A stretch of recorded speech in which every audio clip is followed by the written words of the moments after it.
Assalamualaikum warahmatullahi wabarakatuh. Saya Rai Adhari Jajuri, calon guru penggerak Angkatan 8 dari Kabupaten Tasikmalaya, akan memaparkan koneksi antar materi modul 1.1 dengan modul 1.2.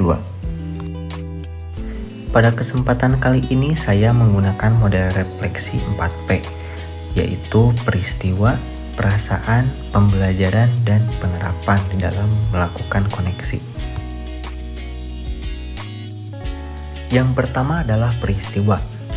Momen yang paling penting dan mencerahkan bagi saya diantaranya yang pertama mempelajari modul sebagai sebuah sistem kesatuan, di mana antar modul saling terhubung dan akan melengkapi.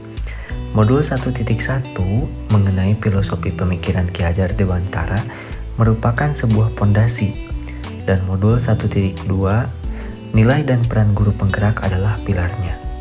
Kemudian yang kedua adalah filosofis pemikiran Ki Hajar Dewantara mengenai tugas guru untuk menuntun siswa, serta istilah menghamba pada anak menjadi landasan yang menarik untuk diterapkan dalam dunia pendidikan. Kemudian pada modul 1.2 ini terdapat nilai dan peran guru penggerak yang berkaitan dengan filosofis Ki Hajar Dewantara. Kemudian dalam penerapan filosofis pemikiran Ki Hajar Dewantara.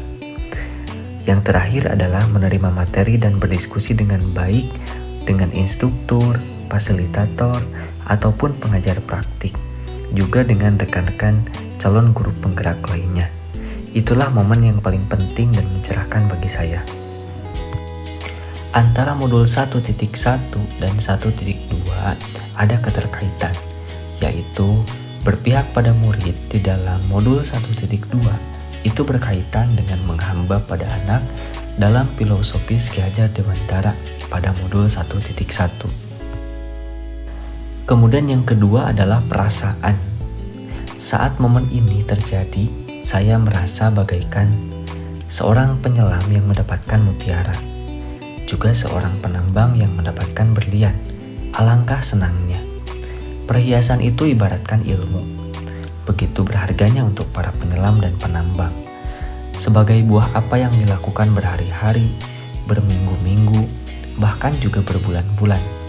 Begitupun saya sebagai calon guru penggerak yang terus berproses mempelajari materi, mengerjakan tugas, serta berdiskusi untuk mendapatkan ilmu dari pendidikan guru penggerak ini yang diharapkan dapat diaplikasikan dalam kegiatan pelaksanaan pendidikan. Kemudian yang ketiga adalah pembelajaran. Sebelum momen tersebut terjadi, tadinya saya berpikir bahwa saya jarang sekali melakukan refleksi terhadap apa yang telah dikerjakan di dalam dunia pendidikan. Juga, saya jarang melakukan kolaborasi dengan rekan sejawat. Kemudian, saya juga menganggap bahwa berceramah adalah model pembelajaran yang efektif bagi siswa. Kemudian yang terakhir, saya juga menganggap bahwa siswa SMA sudah jenuh jika diterapkan permainan. Namun, sekarang saya berpikir bahwa saya harus mampu melakukan sebuah evaluasi dalam bentuk refleksi guna melakukan perbaikan bagi diri saya pribadi. Kemudian saya juga melakukan kolaborasi dengan menjadi coach bagi guru yang lain. Kemudian pembelajaran yang ada itu harus berpihak pada murid dan juga mengakomodir kebutuhan siswa pada saat ini. Kemudian saya juga harus mengembangkan aplikasi pembelajaran yang menyenangkan guna mengenali potensi murid sebagai dasar dalam melakukan sebuah pembelajaran.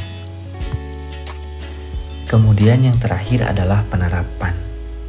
Rencana pengembangan diri yang akan saya lakukan dan dimulai dari sekarang diantaranya berpihak pada murid.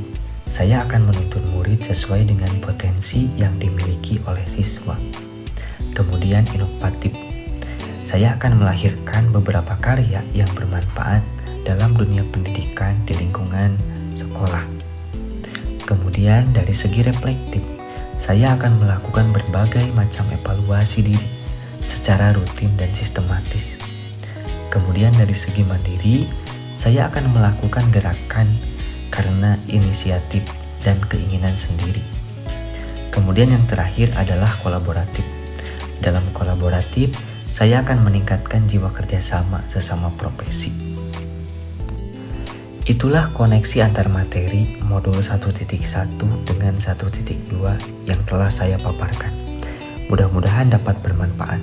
Sekian, wassalamualaikum warahmatullahi wabarakatuh.